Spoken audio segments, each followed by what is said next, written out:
दोस्तों नमस्कार, स्वागत है। बड़ी खबरें लेकर आए हैं जहां पर जानेंगे दोस्तों पंजाब में राष्ट्रपति शासन लगाने की धमकी मिलने के बाद सीएम भगवंत मान ने उठाया है बड़ा कदम। वहीं दोस्तों बीजेपी का आईटी सेल हो चुका है सक्रिय। 10,000 से ज्यादा सदस्यों को किया गया शामिल, ट्रेनिंग हो चुकी है शुरू। दोस्तों मध्य प्रदेश में बीजेपी की होने वाली है हार। पूर्व सीएम कमलनाथ ने किया है बड़ा खुलासा। जी हां दोस्तों, सुप्रीम कोर्ट में लालू यादव की जमानत के खिलाफ सीबीआई की याचिका हुई है मंजूर। वहीं दोस्तों अब यहां पर इसरो के नाम पर बीजेपी मांगने वाली है वोट, चलाया जाएगा कैंपेन। जी हां दोस्तों, सोशल मीडिया पर जबरदस्त हंगामा मचा हुआ है।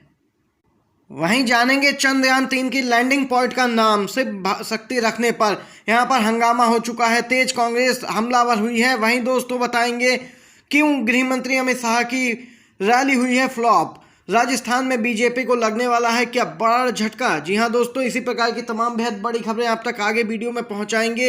एक एक करके हर वो खबर पहुंचाएंगे दोस्तों, लगातार बने रहिए हमारे साथ। वहीं दोस्तों अगर आप चैनल पर नए हैं तो सब्सक्राइब कीजिएगा चैनल को, और अगर आगे आपको वीडियो पसंद आए तो लाइक कीजिएगा। चलिए दोस्तों पहली बड़ी खबर बताते चलें। लोकसभा चुनाव 2024 कैसे जीता जाए, और यहां पर कांग्रेस एक तरह से आगे बढ़त बनाती हुई दिख रही है। इंडिया गठबंधन एनडीए से आगे निकल रहा है और यही खास चिंता है बीजेपी और एनडीए की। यहाँ दोस्तों वोटर्स को कैसे भरमाया जाए, कैसे यहाँ पर नफरत फैलाई जाए।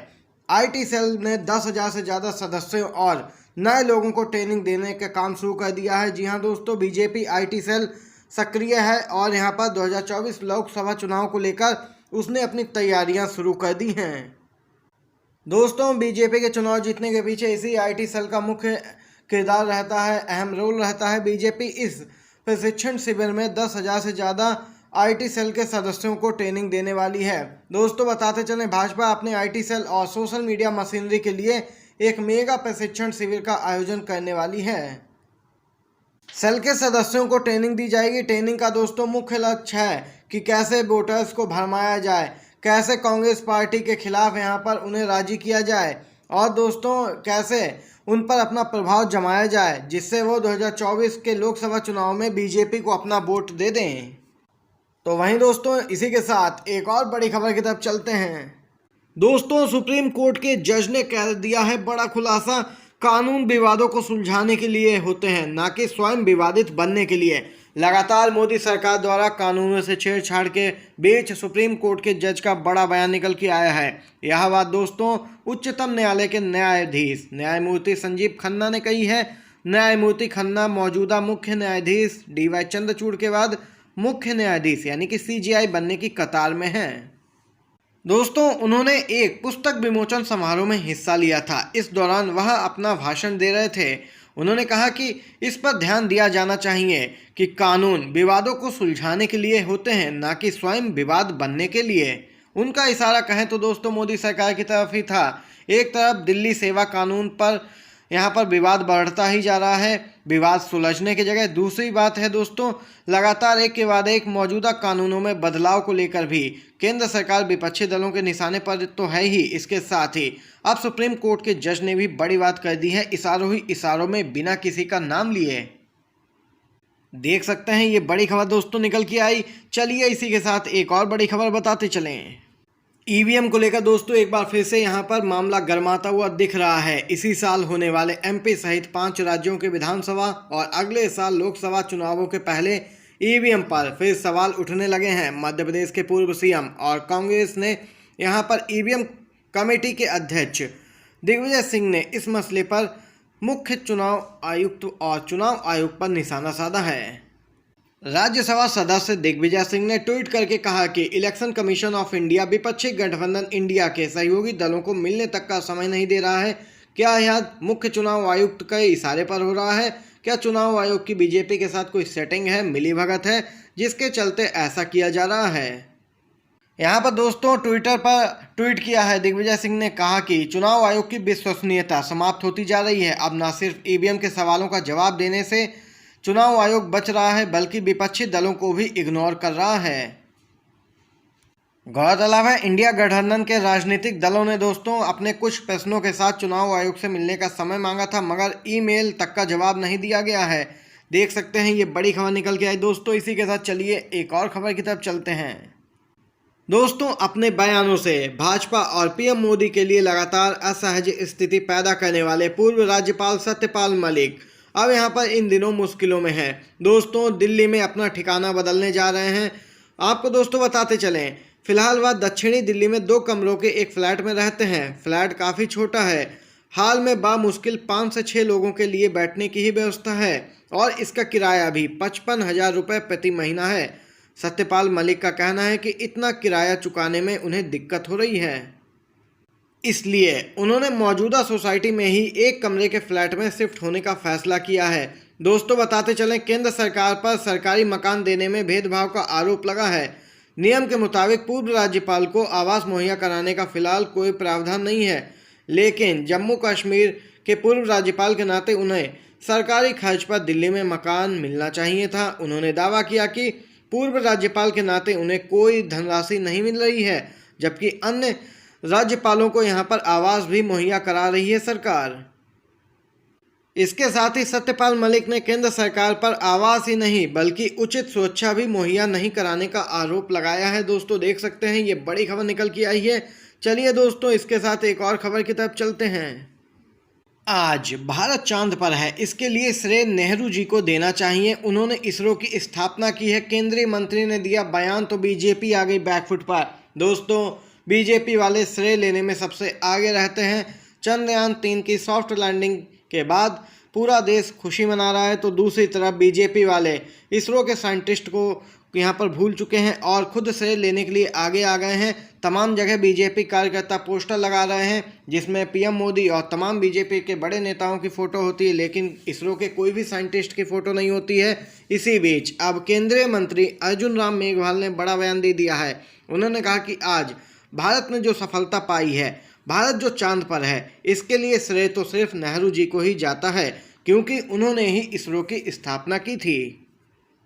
देख सकते हैं, बीजेपी नेता का यहाँ पर नेहरू की तारीफ करना बीजेपी वालों को ही अब रास नहीं आ रहा है। दोस्तों, आप लोगों की क्या कुछ राय है जरूर बताइए खबर को लेकर। अगर वीडियो पसंद आ रहा हो तो लाइक कीजिएगा। चलिए दोस्तों, एक और खबर जानते हैं।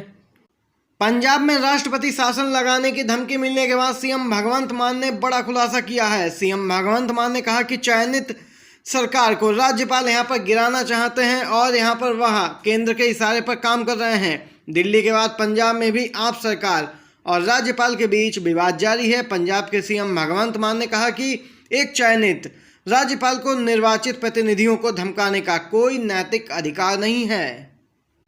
सीएम भगवंत मान ने कहा कि राष्ट्रपति शासन लगाने की सिफारिश करने की राज्यपाल बनवारी लाल पुरोहित की धमकी पंजाब के 3.5 करोड़ लोगों का अपमान है और यहां पर एक चुनी हुई सरकार को गिराने की सोची समझी रणनीति के तहत साजिश की जा रही है। मुख्यमंत्री ने स्पष्ट रूप से कहा कि वह ऐसी धमकियों के आगे झुकने वाले नहीं हैं। राज्य और इसके लोगों के हित में जो कुछ भी होगा वह किया जाएगा और इससे कोई भी समझौता नहीं करेंगे। देख सकते हैं दोस्तों, यहाँ पर सीधे तौर पर मुख्यमंत्री ने बड़ा खुलासा करते हुए कहा है कि संविधान के खिलाफ जाकर राज्यपाल यहाँ पर काम कर रहे हैं और यहाँ पर पत्र भी बद दबाव में लिख रहे हैं। उन्होंने कहा कि राज्यपाल यहाँ पर बेतुके बयानबाजी कर रहे हैं और तमाम तरह के आरोप लगा रहे हैं जो कि बेबुनियाद हैं। यहाँ पर देख सकते हैं दोस्तों, बड़ी खबर निकल के आई है। इसी के साथ अगली खबर की तरफ चलते हैं। दोस्तों, चंद्रयान 3 की सफल लैंडिंग के बाद पूरा देश जश्न मना रहा है, तो वहीं अब बीजेपी वाले पूरा श्रेय लेने के लिए आगे निकल के आ चुके हैं। लैंडिंग पॉइंट का नाम शिव शक्ति रखने पर भड़के हैं कांग्रेस नेता। बोले, हम चंद्रमा के मालिक नहीं हैं, अब पूरी दुनिया हंसेगी। जी हाँ दोस्तों, इसरो के वैज्ञानिकों का नाम कहीं नहीं आ रहा है और यहाँ पर सिर्फ पोस्टर में प्रधानमंत्री मोदी की फोटो आ रही है और बीजेपी नेताओं की कि सफल लैंडिंग के पीछे इन्हीं लोगों का हाथ है। वहीं आप पीएम मोदी सीधे अफ्रीका से आकर यहां इसरो कार्यालय पहुंच गए, जहां पर पीएम मोदी ने वैज्ञानिकों को संबोधित किया और चंद्रयान 3 की सफलता की बधाई तो दी। और दोस्तों, उस मौके पर उन्होंने ऐलान कर दिया कि जहां पर चंद्रयान 3 लैंड हुआ है उस पॉइंट का नाम शिव शक्ति है। दोस्तों, इसी पर यहां पर विवाद छिड़ गया है। कांग्रेस नेता ने बयान दिया है और पीएम मोदी पर तंज कसा है। उनके मुताबिक चंद्रमा पर कोई भी किसी स्थान का नाम नहीं रख सकता है। कांग्रेस नेता ने कहा कि चंद्रमा की जिस सतह पर लैंडिंग हुई इस बात पर तो सभी को गर्व है, लेकिन आप चंद्रमा के मालिक तो हैं नहीं। बीजेपी की ऐसा कहने की आदत रही है, वो सिर्फ नाम बदलती रहती है। दोस्तों यहाँ पर देख सकते हैं ये बड़ी खबर निकल के आई है। इसी के साथ दोस्तों चलिए एक और खबर जानते हैं। राजस्थान में होने वाला चुनाव को लेकर राजनीति खूब जोरों से हो रही है। दोस्तों इन सबके बीच गृह मंत्री अमित शाह राजस्थान पहुंचे थे। उन्होंने गंगापुर में सहकार किसान सम्मेलन को संबोधित किया, लेकिन उसी दौरान वहां पर कुछ किसान भड़क उठे। गृह मंत्री अमित शाह भाषण कर ही रहे थे कि उन्हें काले झंडे दिखाए जाने लगे। वहां पर मौजूद किसानों ने हंगामा करना शुरू कर दिया। उन्होंने बीजेपी सरकार को घेरा और तमाम आरोप लगाए। गृह मंत्री अमित शाह यहां पर कांग्रेस सरकार को निशाने पर ले रहे थे और यहां पर लगातार एक के बाद एक बयान दे रहे थे, जिसके बाद वहां पर रैली में हंगामा होने लगा। लोगों को उनका भाषण रास नहीं आया। गृह मंत्री अमित शाह ने स्थिति को भांप लिया कि हंगामा ज़्यादा बढ़े उससे पहले ही मंच छोड़ देना ही बेहतर होगा। इसी बीच वहां पर मौजूद स्थानीय बीजेपी नेताओं ने गृह मंत्री अमित शाह से आग्रह किया, जिसके बाद गृह मंत्री अपना भाषण बीच में ही छोड़कर चल दिए। लेकिन हंगामा थमने का नाम नहीं लिया और बीजेपी की रैली में जबरदस्त हाथापाई भी होने लगी दोस्तों। और यहाँ पर ये बड़ी खबर निकल के आई दोस्तों, देख सकते हैं बीजेपी के खिलाफ आम जनता में कितना आक्रोश है। ये राजस्थान से बड़ी खबर निकल के आई दोस्तों। चलिए इसी के साथ एक और खबर बताते चलें। टीएमसी नेता महुआ मोहित्रा का पीएम मोदी पर बड़ा बार, बोली अब बीजेपी की 2024 कैंपेन टूल का हिस्सा बनने वाला है इसरो। जी हाँ दोस्तों, टीएमसी नेता महुआ मोहित्रा ने इसरो को लेकर बड़ी बात कही है। उन्होंने कहा कि चंद्रयान 3 की सफल लैंडिंग पर अब बीजेपी पूरा श्रेय लेने में जुट गई है। भाजपा की भक्त और ट्रोल सेना पर कटाक्ष करते हुए कहा कि भगवा पार्टी आगामी 2024 लोकसभा चुनावों के लिए इसरो को अपना प्रचार उपकरण बनाएगी। सोशल मीडिया प्लेटफॉर्म एक्स दोस्तों, जिसे पहले ट्विटर के नाम से जाना जाता था, उस पर निशाना साधते हुए महुआ मोहित्रा ने कहा कि इसरो के हर मिशन का इस्तेमाल अब भाजपा द्वारा किया जाएगा। उन्होंने कहा कि इसरो अब बीजेपी का 2024 का कैंपेन टूल है। चुनाव से पहले राष्ट्रवादी उन्माद भड़काने के लिए हर मिशन का इस्तेमाल किया जाएगा। वहीं दोस्तों देखा भी गया है कि चंद्रयान 3 की सफल लैंडिंग के बाद बीजेपी वाले श्रेय लेने में जुट गए हैं और इसे अपना प्रचार प्रसार का उपकरण बना लिया है। दोस्तों ये बड़ी खबर निकल के आई है। चलिए दोस्तों इसी के साथ अगली खबर की तरफ चलते हैं। महाराष्ट्र में इंडिया गठबंधन की दोस्तों अगली बैठक आयोजित होने वाली है। दोस्तों इसी बीच महाराष्ट्र कांग्रेस अब सितंबर महीने में जन संवाद यात्रा आयोजित करने वाली है। पार्टी का कहना है कि केंद्र में बीजेपी सरकार की विफलताओं को उजागर करने के लिए 3 सितंबर से 12 सितंबर तक इसका आयोजन किया जाएगा। बता दें कि कांग्रेस 31 अगस्त और 1 सितंबर को मुंबई में इंडिया गठबंधन की होने वाली बैठक में हिस्सा लेगी और इसके बाद ही इस जन संवाद यात्रा को निकाला जाएगा। महाराष्ट्र कांग्रेस चीफ नाना पटोले ने प्रेस कॉन्फ्रेंस कर यहां पर इस बात की जानकारी दी है। कांग्रेस नेता नाना पटोले ने कहा कि सरकार की विफलताओं को उजागर करने और विपक्षी गठबंधन का संदेश फैलाने के लिए तालुका, गांव और शहर स्तर पर यात्रा निकाली जाएगी। कांग्रेस विधायक दल के नेता बाला साहेब थोराट उत्तर महाराष्ट्र में इसका नेतृत्व करेंगे, जबकि पश्चिम विदर्भ में इसका नेतृत्व विधानसभा में विपक्ष के नेता विजय वडेट्टीवार करेंगे। वहीं दोस्तों महाराष्ट्र कांग्रेस चीफ नाना पटोले खुद पूर्वी विदर्भ में जन संवाद यात्रा का नेतृत्व करेंगे। ये यहाँ पर बड़ी खबर निकल के आई दोस्तों। एक और नई यात्रा शुरू होने वाली है महाराष्ट्र में। दोस्तों ये बड़ी खबर है। एक और खबर की तरफ चलते हैं। सुप्रीम कोर्ट में लालू यादव की जमानत के खिलाफ सीबीआई की याचिका पर सीएम नीतीश कुमार बोले, बेवजह तंग किया जा रहा है। बीजेपी वाले इंडिया गठबंधन से डरे सहमे हैं। दोस्तों चारा घोटाला मामले में लालू प्रसाद यादव की जमानत के खिलाफ सीबीआई के सुप्रीम कोर्ट जाने पर बिहार के सीएम ने कहा कि बेवजह यहां पर उन्हें परेशान किया जा रहा है। केंद्र में बैठे लोग सभी को परेशान कर रहे हैं। यहां पर सीएम नीतीश कुमार ने कहा कि बीजेपी वाले अच्छी तरीके जानते हैं कि इंडिया गठबंधन के आगे वह किसी भी कीमत पर टिक नहीं पाएंगे, इसीलिए इंडिया गठबंधन को अस्थिर करने का प्रयास किया जा रहा है। ईडी, सीबीआई और आईटी जैसी एजेंसियों को केंद्र सरकार ने मैदान में उतार रखा है। अपनी सरकार बचाने के लिए पूरा प्रयास किया जा रहा है, कैसे लोगों को भरमाया जाए और विपक्षी नेताओं को डराया धमकाया जाए और चुनाव अपने पक्ष में किया जाए। चुनाव जीतने के लिए ये पूरा खेल किया जा रहा है। देख सकते हैं सीएम नीतीश कुमार का दोस्तों ये बड़ा बयान निकल के आया है। इसी के साथ चलिए दोस्तों एक और बड़ी खबर आप सभी को बताते चलें। विदाई के समय स्वागत गीत गाने वाली बीजेपी सरकार की हार निश्चित है। यह भ्रष्टाचार की मित्र मंडली का विस्तार है। पूर्व सीएम कमलनाथ ने जोरदार हमला बोला है बीजेपी सरकार पर। मध्य प्रदेश में 2 माह बाद दोस्तों विधानसभा चुनाव होने वाला है। और वहीं दोस्तों ठीक पहले चुनाव के शिवराज कैबिनेट विस्तार को लेकर पूर्व सीएम कमलनाथ ने बड़ा बयान दिया है। कमलनाथ ने कहा कि जब कार्यकाल समाप्त हो रहा है और सरकार बदलने वाली है तब मध्य प्रदेश में मंत्रिमंडल का विस्तार हो रहा है। विस्तार यहाँ पर ये सिर्फ अवसरवादी लोगों के द्वारा किया जा रहा है। विदाई के समय स्वागत गीत गाने वाली बीजेपी सरकार अब विस्तार क्या पूरा मंत्रिमंडल भी बदल दे तो भी हार निश्चित है। ये मंत्रिमंडल नहीं, भ्रष्टाचार की मित्र मंडली का विस्तार है। दोस्तों आप लोगों की क्या कुछ राय है, कौन जीत सकता है मध्य प्रदेश का विधानसभा चुनाव? अपनी राय जरूर बताइए कमेंट बॉक्स में। चलिए दोस्तों इसी के साथ एक और खबर जानते हैं।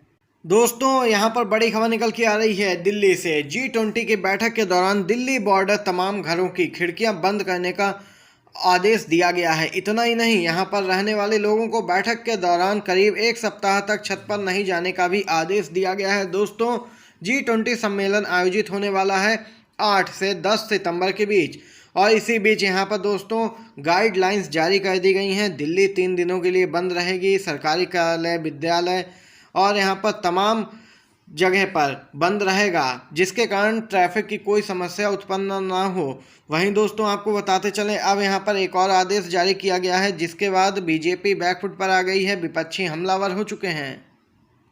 दोस्तों कहा गया है कि जो भी बॉर्डर से लगे घर हैं दिल्ली के आसपास के इलाकों में, NCR में, वहां पर तमाम लोगों से कहा गया है कि वह अपने घरों की खिड़कियां बंद रखें तथा हफ्ते भर तक अपनी छतों पर ना जाएं और आदेश ना मानने पर सख्त कार्रवाई की बात भी की गई है। दोस्तों ये आज दिन भर की बड़ी खबरें थी, मुख्य समाचार जो आप तक पहुँचाए हैं।